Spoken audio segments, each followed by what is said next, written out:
on the Alchemist Ink spill last Friday, someone asked me if I wouldn't mind doing a rant on how angels and demons feel about the way they are portrayed currently in modern times.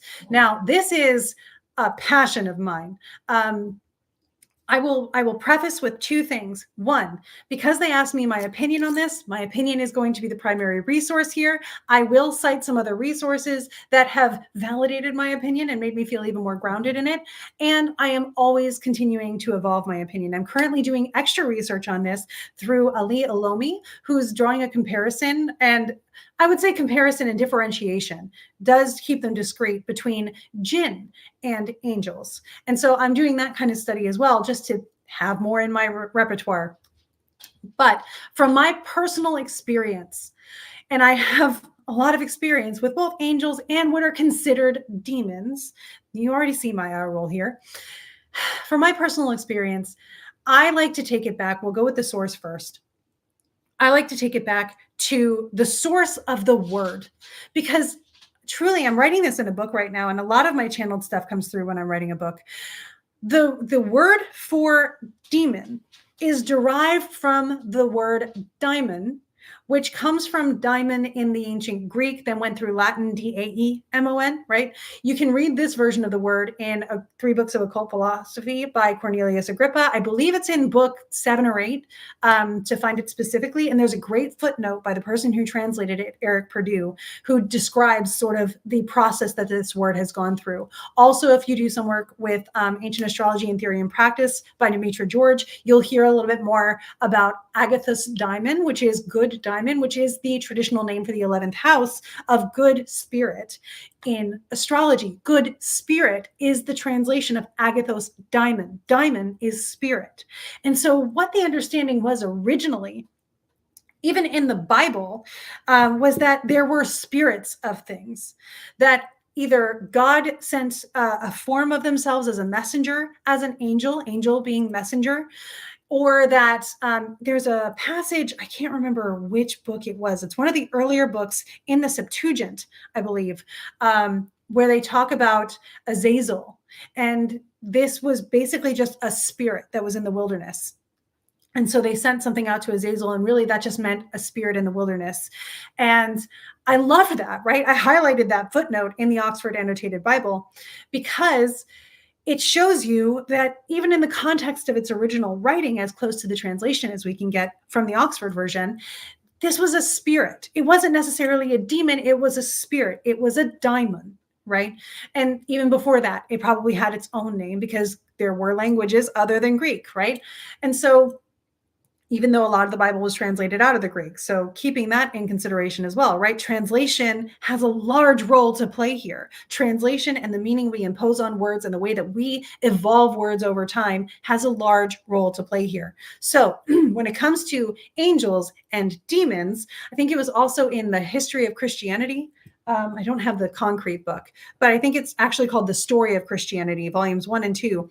They talk about how the planets, there were 7 visible planets, and a lot of early Christians didn't like how these planets seemed to limit our free will. You even see it in the Bible where there's some tension with working with the planets and these other forces that are moving. Rather than associating them with God, they consider them separate from God.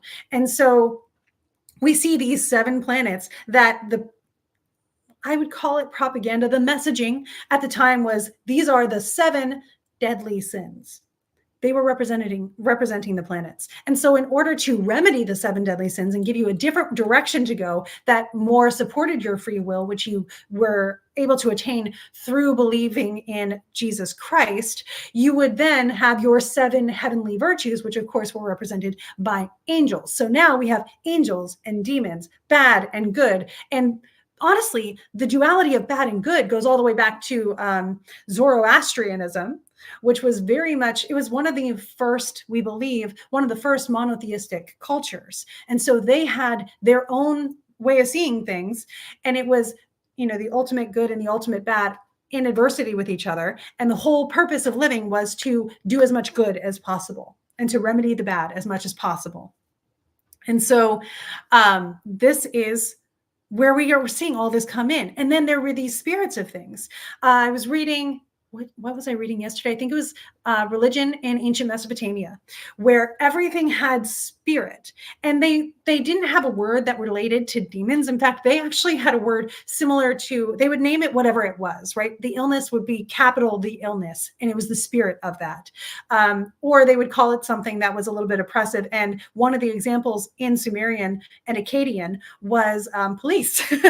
So that's interesting to think about how they thought about it back then and how it relates to now. So the spirits were just the spirit.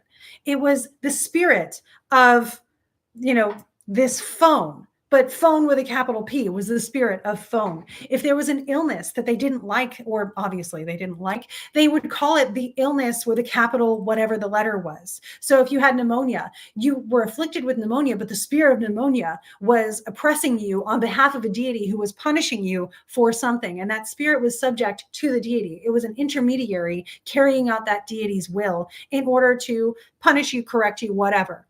And so we see the same thing. If we like it, it's an angel. If we don't like it, it's a demon. And so that seems to be, again, from my research and my perspective, the way things are. And so many of our demons, because we work with them this way, right? If you get into the Keys of Solomon, even, right? Don't even get me started on Crowley. You would get into, well, we've decided you're a demon. You have these properties. And suddenly it's like when you tell a kid who they are, and eventually they become that, right? You just say, well, this is who you are. This is who you are. This is who you are. And they start kind of believing you. And some like that, some prefer that, and some honestly I've dealt with where they're like, I was more what you would consider on the angelic side. Someone worked with me and didn't like it, and I got shoved into the demon category, and I'm uncomfortable here. It's daimones, it's spirits, right? And so if you're looking to work with angelic energies, you could just say, I only want to work with spirits who have positive intentions and do positive things for people. You might find that you're still working with a demon energy in that, but it's what we classify as a demon. Again, that's me, my perspective, my experience. Sometimes I also think that we run into spirits who are meant to put us through hard stuff, because I used to call these God smacks.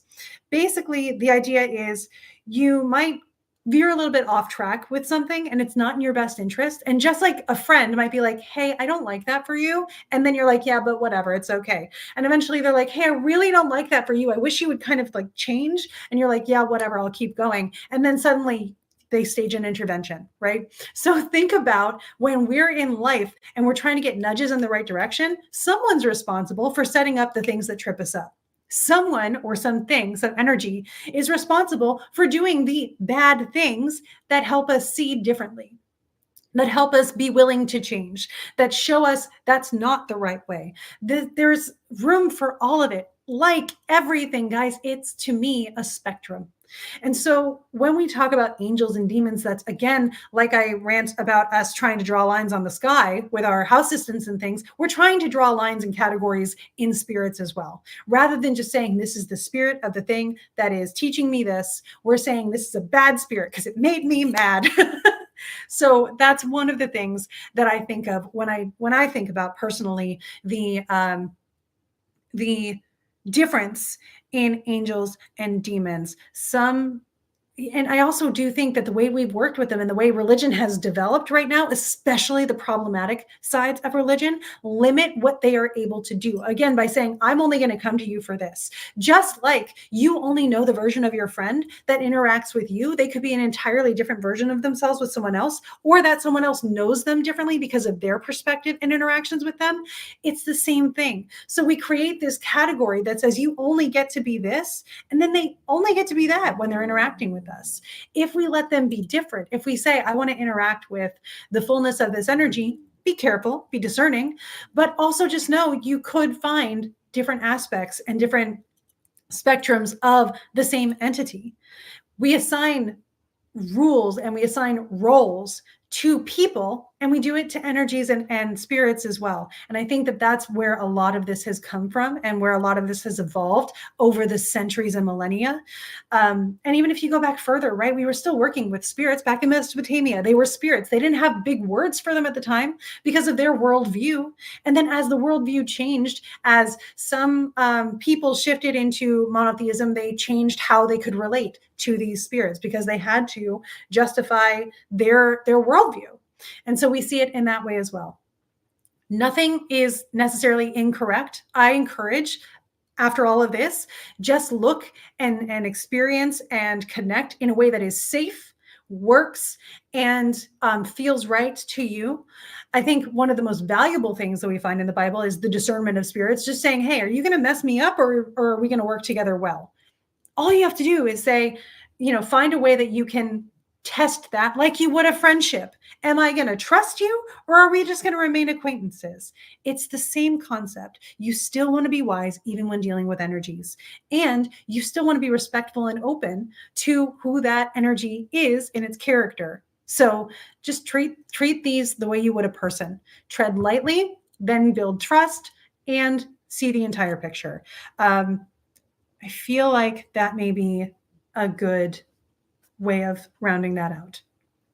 So thank you. I do have another rant that I am developing. I've got some research on it, but if you want me to rant about something, put it in the comments. Let me know. I love ranting. I hope that this was beneficial. I hope it was helpful. Again, I didn't have as many sources as I might like. I think I actually did cite like 4 sources though, so yay me. But yeah, how was that? How was that, you guys? Let me know in the comments, even after this recording has ended, because I got to get going. But I appreciate you all. I'm glad that you enjoy the rants. I get nervous sometimes because, again, some of them are opinions, and I don't want to shape your opinion. I want you to form your opinion. My rant is to contribute to your research. If you like it, consider it as you build your own thoughts. And if you don't, great, you found a boundary for yourself. And I appreciate that too. And I respect it. So I appreciate this space. I will see you guys on Friday in the ink spill, which will be, I think, at 1 p.m. Eastern time.